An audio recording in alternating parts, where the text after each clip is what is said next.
Brought to you by NBC bearing, भारताची पहिली bearing उत्पादक। मराठा समाजाचा जी.आर. सरसकटचा नाही, मराठवाड्यासाठी हैदराबाद गॅझेटमधील पुरावे ग्राह्य धरले, खऱ्या कुणबींनाच प्रमाणपत्र मिळणार, मुख्यमंत्री फडणवीसांची स्पष्टोक्ती।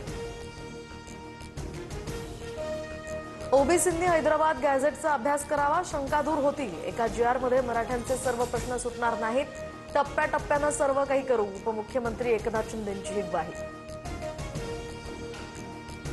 कॅबिनेटवर बहिष्कार म्हणजे मुख्यमंत्र्यांवर अविश्वास, मंडल आयोगाच्या मुद्द्यावर शिवसेना सोडली, आता ओबीसी समाजावर अन्याय होत असेल तर भुजबळांनी राजीनामा द्यावा, संजय राऊतांनी डिवचलं।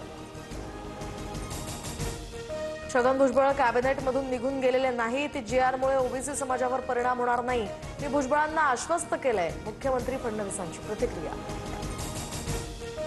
फडणवीस सरकार अडचणीत आणण्यासाठी जरांगेंनी माघार घेऊ नये असं सरकारमधीलच काही घटकांना वाटत होतं, आंदोलकांची सोय करणाऱ्यांमध्ये शिंदेंचं नाव, संजय राऊतांचा उपमुख्यमंत्री शिंदेंवर निशाणा। शिंदे चांगले नेते आहेत, फडणवीसांना घेरायचं असतं तर थेट वर्षा बंगल्यावर गेलो असतो, मला फक्त आरक्षण हवंय हे 2 वर्षात सिद्ध केलंय, राऊतांच्या आरोपांनंतर जरांगेंचं उत्तर। मराठा आरक्षणाच्या आंदोलनामध्ये काहींचा राजकीय फायदा घेण्याचा प्रयत्न होता, मात्र आता उत्तर मिळाल्यामुळे गप्पगार झालेत, उपमुख्यमंत्री अजित पवारांचा विरोधकांवर निशाणा।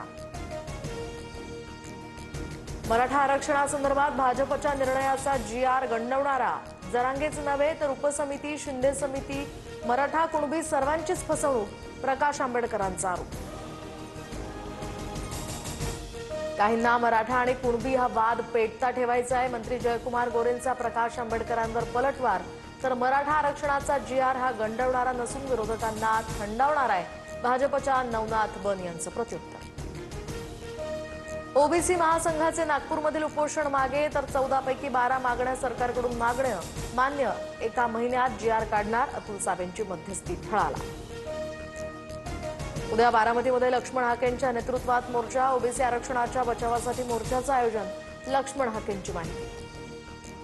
दक्षिण मुंबईतील आंदोलनावरून खासदार मिलिंद देवरा यांचं मुख्यमंत्र्यांना पत्र, एसओपी निश्चित करण्याची मागणी, तर आंदोलन करू नाहीतर हैदोस घालू, दक्षिण मुंबईचा 7-12 धनिकांच्या नावावर लिहून दिलाय का, राऊतांचा हल्लाबोल। माझं पत्र नीट वाचा, मुंबईमध्ये आंदोलनं बंद करण्यासाठी ते नव्हतं, तर ती शिस्तबद्ध पद्धतीने व्हावीत हा उद्देश होता, टीकेनंतर आंदोलनासंदर्भात लिहिलेल्या पत्रावरून मिलिंद देवरा यांचा घुमजा। उद्योगपती गौतम अदानी यांनी घेतली शरद पवारांची भेट, सिल्व्हर ओकवर गौतम अदानी आणि शरद पवारांची 20 मिनिटं चर्चा, भेटीचं कारण मात्र गुलदस्त्यात। संविधानापेक्षा मोठे झालात का, तुमच्या बापाचं राज्य आहे का, प्रधानमंत्री ग्रामसडक योजनेची माहिती न देणाऱ्या अधिकाऱ्याची खासदार ओमराजे निंबाळकरांकडून खरडपट्टी। अवैध मुरुम उत्खनन कारवाई प्रकरणी अजित पवार महिला पोलीस अधिकाऱ्यावर संतापले, तर इतकी दादागिरी का, धमकी देणं उपमुख्यमंत्र्यांना शोभतं का, अजित पवारांनी माफी मागावी, दमानिया आक्रमक। 2014 पूर्वी काँग्रेसनं जनतेचे मासिक बजेट वाढवले, आता काँग्रेस सरकार असतं तर 100 रुपयांच्या वस्तू खरेदीवर 20 ते 25 रुपये कर लावला असता, जीएसटी स्लॅबमधील सुधारणांसंदर्भात बोलताना पंतप्रधान मोदींची काँग्रेसवर टीका। कारखाने अधिनियमातील दुरुस्तीला राज्य मंत्रिमंडळाची मान्यता, तर आता दिवसाला 9 तासांऐवजी 12 तास काम करण्याची तरतूद, दरम्यान ओव्हरटाईमची वेळ वाढल्यामुळे कामगारांना अधिकचा फायदा होणार। यमुना नदीनं धोक्याची पातळी ओलांडली, अनेक भागांमध्ये पाणी शिरलं, नागरिकांना तात्पुरत्या स्वरूपात राहण्यासाठी उभारण्यात आलेल्या टेंटमध्ये सुद्धा पाणी शिरलं।